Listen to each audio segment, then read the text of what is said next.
हज़रत सुलेमान अलैहिस्सलाम, जो कि खुद अल्लाह ताला के एक पैगंबर थे, उन्होंने मस्जिद अक्सा की तामीर के काम को जारी रखा और फिर आखिरकार हज़रत सुलेमान अलैहिस्सलाम ने मस्जिद अक्सा की तामीर मुकम्मल कर दी। और फिर हज़रत सुलेमान अलैहिस्सलाम के दौर के बाद इराक के एक बादशाह बख्त नस्र ने फिलिस्तीन पर हमला किया और फिलिस्तीन की ईंट से ईंट बजा दी। उसने बेशुमार यहूदियों को कत्ल करने के साथ साथ उनके मजहबी सहीफों को भी जला दिया। लेकिन फिर बख्त नस्र की हुकूमत को भी कुछ ही अरसे बाद जवाल आ गया और ईरान के एक बादशाह साइरस द ग्रेट ने फिलिस्तीन को फतह करके एक मरतबा फिर तमाम यहूदियों को वहां पर आने की इजाजत दे दी। इसके बाद दौर आता है हजरत ईसा अलैहिस्सलाम का। हजरत ईसा अलैहिस्सलाम भी यरूशलेम के शहर में ही पैदा हुए और यहीं पर यहूदियों ने हजरत ईसा अलैहिस्सलाम को सलीब पर चढ़ाया। और फिर हजरत ईसा अलैहिस्सलाम के आसमान पर उठाए जाने के तकरीबन 70 साल बाद रोमियो ने फिलिस्तीन पर हमला किया। वो हमला इतना शदीद था कि उन्होंने तकरीबन पूरे फिलिस्तीन को तबाह कर दिया और उस वक्त मस्जिद अक्सा की सिर्फ 4 दीवारें बाकी रह गई थीं। मुसलमान पहले मस्जिद अक्सा की तरफ रुक करके इबादत किया करते थे, लेकिन बाद में अल्लाह ताला के हुक्म से मुसलमानों का क़िबला खाना काबा को बना दिया गया। लेकिन इसके बावजूद भी मस्जिद अक्सा की इज्जत और मुकाम मुसलमानों के दिलों में जर्रा बराबर भी कम न हुआ। और फिर नबी करीम की वफात के तकरीबन 6 साल बाद मुसलमानों का लश्कर मुख्तलिफ ममालिक को फतह करता हुआ फिलिस्तीन पहुंचा।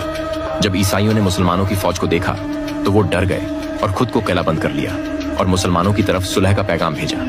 इसके साथ ये शर्त रखी कि अगर उस वक्त के खलीफा खुद आएंगे तभी वो लोग सुलह करेंगे। तो उस वक्त के खलीफा हजरत उमर रजी अल्लाह अन्हु ने इस पाक जमीन का एहतराम करते हुए खुद तशरीफ लाए और बैतुल मुकद्दस के हुक्मरानों के साथ सुलहनामा तय किया और वहां पर अमन और अमान को वैसे ही कायम रखा। हजरत उमर रजी अल्लाह ताला अन्हु बैतुल मक़दिस के अंदर गए और वहां पर जाकर 2 रकत नवाफिल अदा किए और वहां पर बैतुल मक़दिस के साथ ही एक और मस्जिद बनाने का हुक्म दिया जो पहले से वहां पर मौजूद थी लेकिन तकरीबन खंडहर बन चुकी थी। और इसके साथ साथ उन्होंने एक और आलीशान इमारत भी कायम की जिसका नाम क़ब्बतुस सखरा रखा, जो कि ये सुनहरे गुंबद वाली इमारत है। फिर 1099 ईस्वी में ईसाइयों ने एक मरतबा फिर मस्जिद अक्सा पर हमला करके उस पर कब्जा कर लिया और मुसलमानों का कत्लेआम करके उन्हें वहां से निकाल दिया। फिर नूरुद्दीन जंगी ने मस्जिद अक्सा को वापस लेने के लिए मुहिम का आगाज तो किया, लेकिन वो इसे अपनी जिंदगी में पूरा न कर सके। फिर नूरुद्दीन जंगी के बाद जब सुल्तान सलाहुद्दीन अय्यूबी बादशाह बने तो उन्होंने 187 ईस्वी में ईसाइयों को शिकस्त देकर फिलिस्तीन और मस्जिद अक्सा को एक मरतबा फिर मुसलमानों के लिए आजाद करवा लिया।